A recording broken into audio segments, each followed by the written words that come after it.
Are you willing to discipline your disappointment? And when I say discipline your disappointment, I'm not asking you to push your feelings aside. When I say discipline your disappointment, I'm not asking you to act like you're not feeling some type of way because things didn't go the way that you desire for them to go. I'm asking you to acknowledge your feelings, but I need you to make sure that you don't self-sabotage because of your feelings. I need you to ensure that you don't give up because of your feelings. I need to ensure that you don't start doubting yourself because of your feelings. And so what you've got to be willing to do is feel it, but remind yourself that this is not the end. Feel it, but remind yourself that you must put a time limit on feeling how you feel. You've got to get out of your feelings at some point so that you can move forward. You've got to develop a plan and then you got to execute. When you experience a disappointment, it can throw everything off.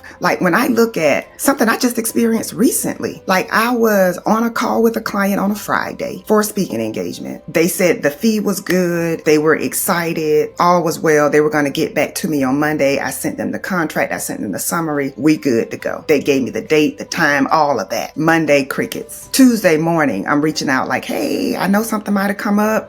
And I don't get a response until Wednesday evening that says, we're sorry, we're going in a different direction, but we definitely want to work with you in the future. This was a major company. This was something I was excited about. I was disappointed. I was like, how did this happen? Why didn't they just tell me they were already vetting other people?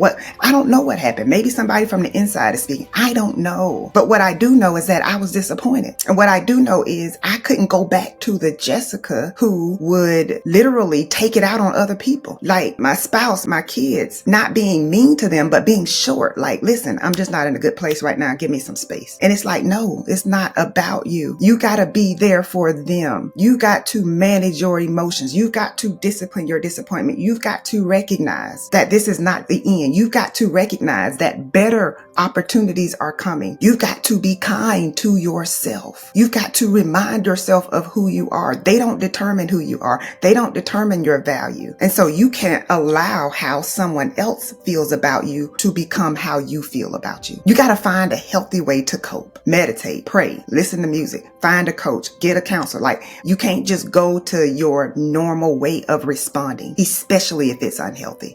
And then last but not least, you've got to focus on the future. You cannot stay stuck in what happened. It's over. It's done. You can't go back and change anything from your past, but you can work on yourself right now and you can create an amazing future. So I need you to understand it is okay to feel disappointed. It is okay to even be upset about somebody mistreating you, somebody lying on you, somebody cheating on you. Like it is okay to feel those emotions, but do not allow those emotions to run you. Do not allow those emotions to control how you feel about yourself. Do not allow those emotions to control your activity. You still got to pick yourself up. You still got to live. You still got to believe, and you still have to focus on the future. Don't commit to suffering. Don't turn something temporary, a minor challenge, into something bigger than it is. You get to choose how your story ends. You get to choose. You don't have to stay stuck. You don't have to stay angry. You don't have to stay in a place of feeling like you're not worthy of the thing that you desire.